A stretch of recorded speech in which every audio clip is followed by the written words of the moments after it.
Hi wrestling fans, thanks for clicking on the dreaded D Rose Report. I'm late.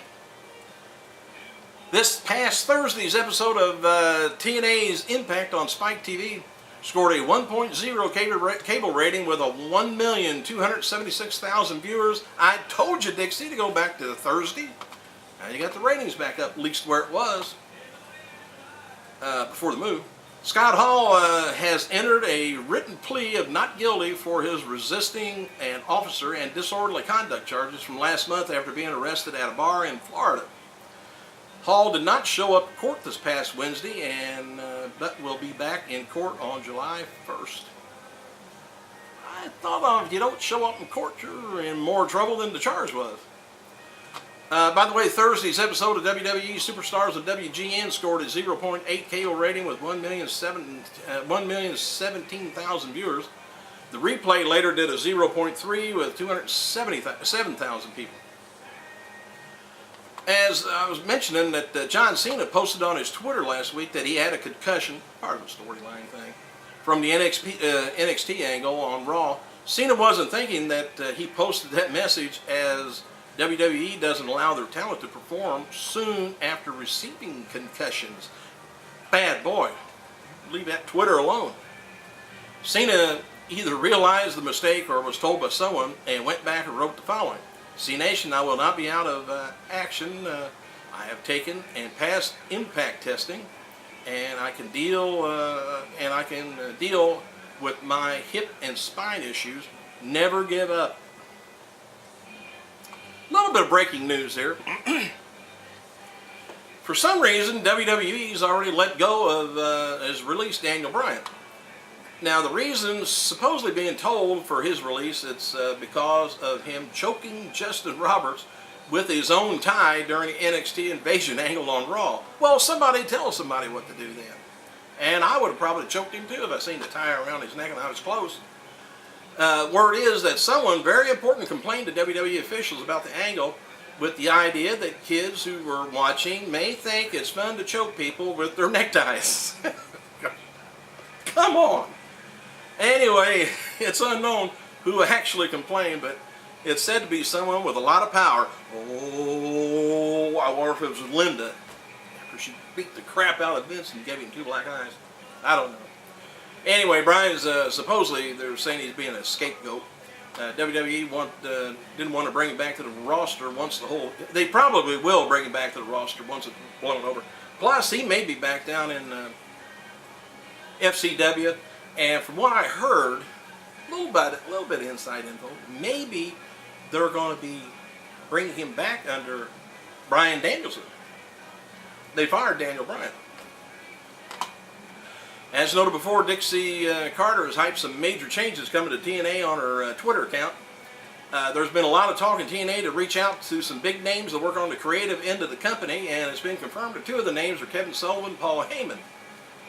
Not that they're coming, but that's who she's been getting in touch with, which I don't blame her. Word is that if Paul Heyman came to TNA, he would want complete control over the creative side. It's also confirmed that TNA has talked to Sullivan about coming in. Alright, WWE posted this on their website about the WWE's came to terms with the first season rookie Daniel Bryan as of today, June 11th, and we wish Daniel Bryan the best in all of his future endeavors. There's, like you said, a lot of speculation right now regarding the release of Daniel Bryan, whether it's true or not. And there's, like I said, some talk that the storyline is that Daniel Bryan is being returning now as Bryan Danielson. I think they're doing kind of the goofy same thing with Mr. Perfect's son, but I don't know. It's kind of interesting that the WWE uses both names in the release announcement. First time they've ever, actually did that, other than just the name we know him by. Around that time, WWE announced it on their website last night. Danielson changed his Twitter name, by the way, and dropped the WWE reference on his page and wrote the following. Here's what Daniel had to say. Just changed my Twitter name to Bryan Danielson. The winds of change are stirring. Give me more information on that later. Alright, F4W Online says word been sent out about the release is, I guess it is legitimate, supposedly by them. Higher-ups, including executive Dinah Goldsmith and Michelle Wilson in the company, were informed of his departure before the news item was posted on WWE website. Still possible as part of the WWE storyline going out of the norm, and it's a big storyline, but it's hard to believe that they would work on a storyline in the higher-ups of the company. The following follow-up to reports of TNA could be handling its creative reins over to the New Blood, and it appears TNA is heavily hyping transformation will be involved more than just personnel changes. They need to get some new blood in there, new ideas, fresh ideas. And by the way, don't you love on TNA, the Black Machismo, whatever you want to call him, doing his impersonation of Ric Flair. Does it great.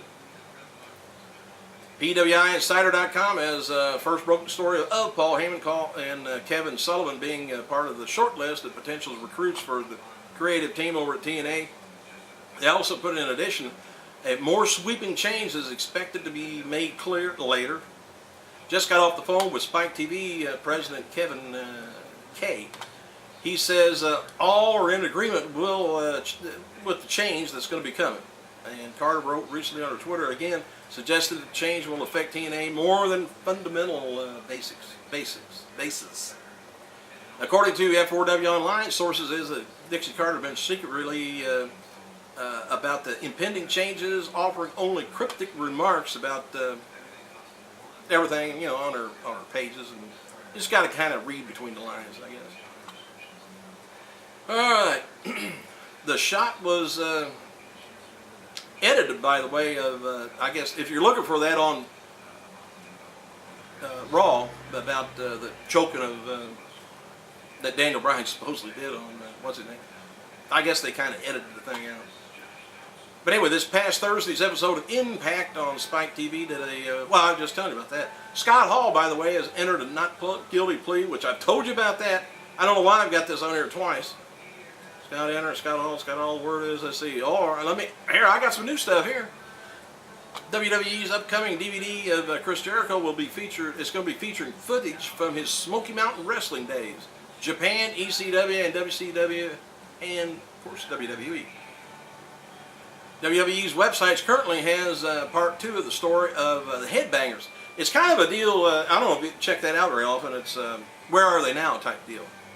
They noted that Glenn Thrasher, remember him, Ruth, worked as management for a restaurant chain, Papa John's. And Bob Evans, once leaving, once he left WWE. Currently, he oversees 5 Domino pizza stores in southern Maryland. Charles Mosh Warrington is currently working in sales director of DEX Imaging in Tampa, Florida. Don't know what the images are, though.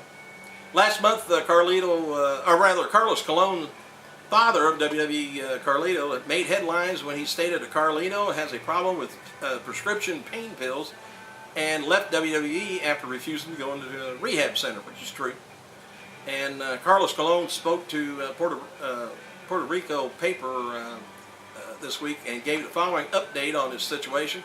Carlito has not entered a rehab program, but is no longer on pills and is no longer in pain.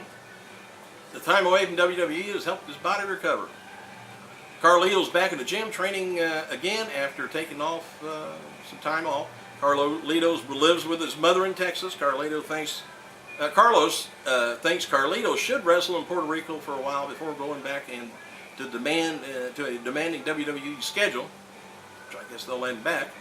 Carlito asked for some time off in WWE several occasions, but they rejected his request. TNA founder Jeff Jarrett was interviewed this week by fanhouse.com to promote Sunday's Slammiversary pay-per-view. Here's some of the highlights, which I can't go through too many. His role, he says, I have zero to do with that on the creative team. He's engaged to Karen Angle in a relationship with Kurt Angle. He says, we're good. And the possibility of Impact ever returning on Monday nights, he says, sounds like a real cliche, but if the time's right, absolutely we would. Hey, thanks for clicking. Sorry about being so late. I gotta go.